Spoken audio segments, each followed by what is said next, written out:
नमस्ते दोस्तों। आज हम एक महत्वपूर्ण विषय पर चर्चा करने जा रहे हैं, जो है ऑटिज्म।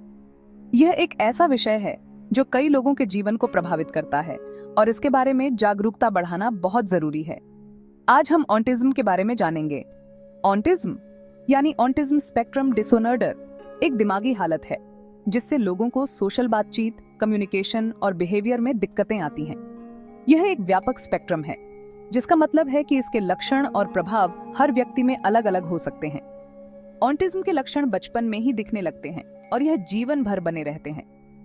कुछ बच्चों में यह लक्षण बहुत हल्के होते हैं, जबकि कुछ में यह बहुत गंभीर हो सकते हैं। ये जरूरी है कि हम इन लक्षणों को जल्दी पहचानें और सही समय पर इलाज शुरू करें। अब सवाल ये है कि ऑटिज्म होता क्यों है? यह एक जटिल सवाल है और इसका जवाब अभी तक पूरी तरह से नहीं मिला है। अभी तक तो पक्का कुछ नहीं पता, लेकिन कुछ जेनेटिक और एनवायरमेंटल फैक्टर्स को इसकी वजह माना जाता है। रिसर्च से पता चला है कि कुछ जीन ऑटिज्म के विकास में महत्वपूर्ण भूमिका निभाते हैं। इसके अलावा गर्भावस्था के दौरान कुछ पर्यावरणीय कारक, जैसे कि प्रदूषण और संक्रमण, भी ऑटिज्म के जोखिम को बढ़ा सकते हैं, जैसे कि फैमिली हिस्ट्री में ऑटिज्म होना या फिर प्रेगनेंसी के दौरान प्रदूषण। यह भी देखा गया है कि अगर परिवार में पहले से किसी को ऑटिज्म है तो अगले बच्चे में इसके होने की संभावना बढ़ जाती है।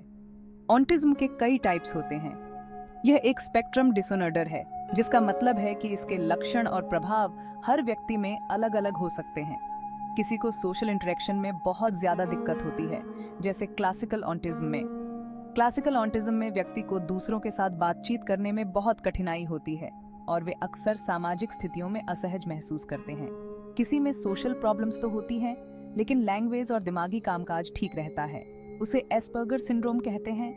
एस्पर्गर सिंड्रोम वाले लोग अक्सर बहुत इंटेलिजेंट होते हैं और किसी विशेष क्षेत्र में बहुत अच्छा प्रदर्शन कर सकते हैं, लेकिन उन्हें सामाजिक स्थितियों में कठिनाई होती है। अब बात करें ऑटिज्म को रोकने की।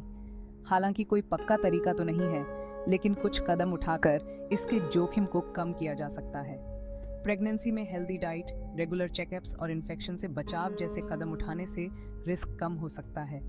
इसके अलावा गर्भावस्था के दौरान तनाव को कम करना और स्वस्थ जीवन शैली अपनाना भी महत्वपूर्ण है।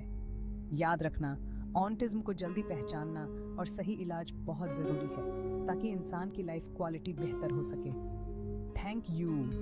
ऑटिज्म के बारे में जागरूकता बढ़ाना और इसके लक्षणों को समझना हमारे समाज के लिए बहुत महत्वपूर्ण है। इससे न केवल प्रभावित व्यक्तियों की मदद हो सकती है, बल्कि उनके परिवारों को भी समर्थन मिल सकता है। धन्यवाद।